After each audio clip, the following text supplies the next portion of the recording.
இன்னைக்கு அம்மா தக்காளி சாப்பாடு செய்ய போகிறாங்க. அது எப்படி செய்கிறாங்கன்னு வாங்க பார்க்கலாம். தக்காளி பழம் சாப்பாடு செய்ய போகிறேன். அதுக்கு அரைக்கிறதுக்கு மட்டும் தேவையானது பூண்டு, சோம்பு, கசகசா, கருவேப்பிலோட கொஞ்சம் மணமாக இருக்குது. அப்புறம் இஞ்சி, அப்புறம் பட்டை, கிராம்பு, ஒரு ஏலக்காய் அரைக்கிறதுக்கு வச்சுருக்கிறேன். அரைக்கிறதுக்கு போகிறேன். ஏன்னா ஏலக்காய் கொஞ்சம் போட்டால் கொஞ்சம் மணமாக இருக்குது சாப்பாடு. கசகசா,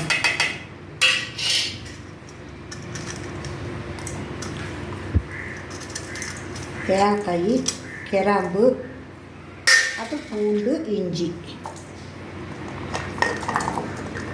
போட்டு முதல்ல அரைச்சிக்கலாம். அப்புறம் தாளிக்கும் போது சொல்கிறேன்.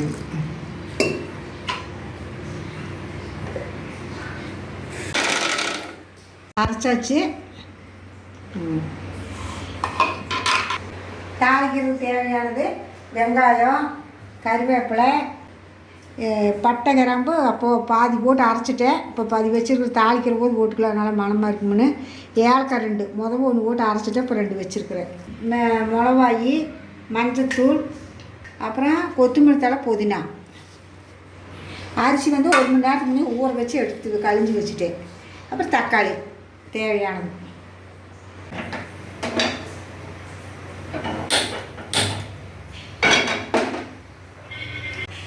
எண்ணெய் ஊற்றுறேன்.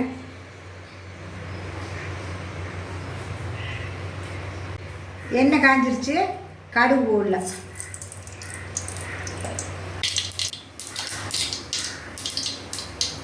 கடுகு வந்துருச்சு. கடலைப்பருப்பு போடுறேன்.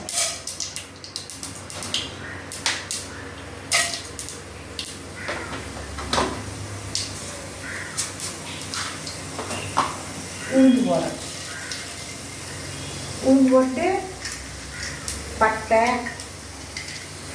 கிராம்பு, ஏலக்காய் எல்லாம் போடுறேன். வெங்காயம் போடுறேன். மிளகாய், கருவேப்பிலை,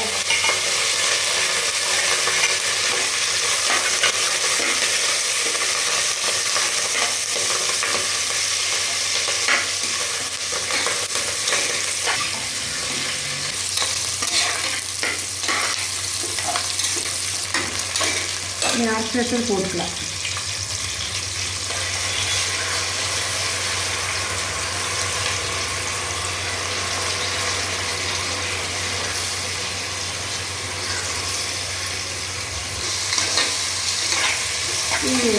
கொஞ்சம் வணங்கினாக்கா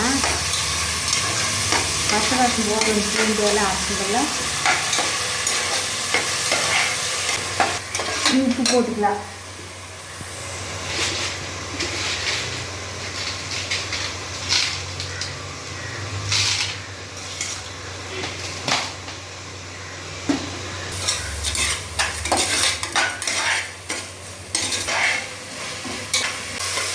தக்காளி போடுறேன். வெங்காயம்லாம் வணங்கிட்டு தக்காளி போடுறேன்.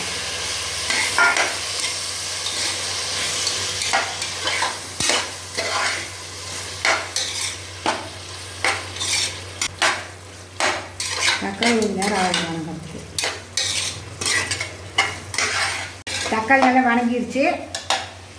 மஞ்சத்தூள் போட்டுடலாம்.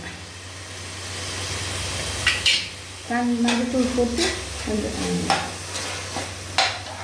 கொத்தமல்லி புதினா வச்சுருக்கிறேன். போட்டு வாங்கிக்கலாம்.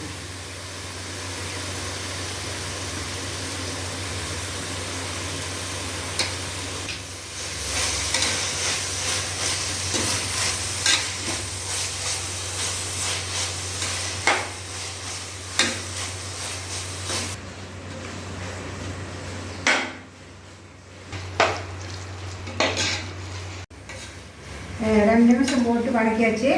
நீ அரிசி போட்டுறேன்.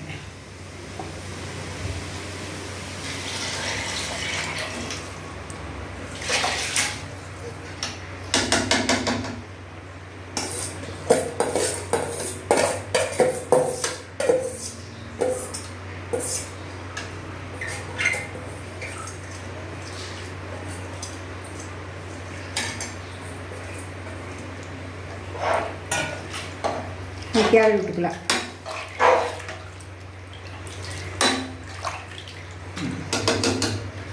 நீ கொதிக்கிட்டு நல்லா கொதிக்கிட்டு அப்புறம் மூடி வச்சுக்கலாம். தண்ணி வந்து 1 டம்ளர் அரிசிக்கு 2 டம்ளர் தண்ணி ஊற்றணும். ஆனால் அரிசி போது பழைய அரிசி இருந்தால் கொஞ்சம் எச்சா கூட ஊற்றலாம். நான் வந்து 2 டம்ளர் தான் ஊற்றிருக்கிறேன் ஒரு கிளாஸ் அரிசிக்கு. சாப்பாடு கொதிக்குது, கிளறி விட்டு மூடி வச்சுக்கலாம். மூடி வச்சு 2 சவுடு வரட்டும்.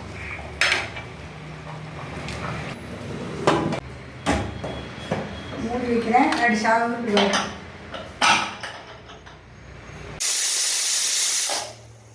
ரெண்டு விசில் வந்துருச்சு. வெந்துருச்சு பார்க்கலாம்.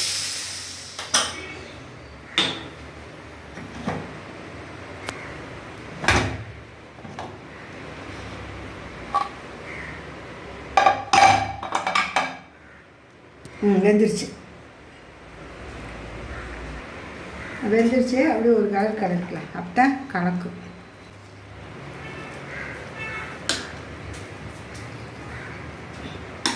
ஏன்னா அப்போ தான் அடிச்சோறு மேலே வரும், மேற்சோறு அடி போயிடும்.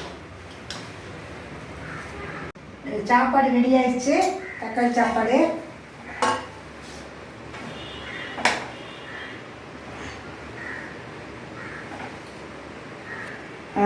வாங்க சாப்பிட்லாம். தக்காளி பழ சாப்பாடு ரெடி ஆயிடுச்சு. நீங்களும் இதே மாதிரி செஞ்சு பார்த்துட்டு சொல்லுங்கள். மறக்காமல் சப்ஸ்கிரைப் பண்ணுங்க. இன்னைக்கு அம்மா வந்து தக்காளி சாப்பாடு எப்படி செய்யணும்னு செஞ்சு காமிச்சாங்க. இதே மாதிரி நீங்களும் வீட்டில் செஞ்சு பாருங்கள். மாதிரி அடுத்த வீடியோவில் பார்க்கலாம்.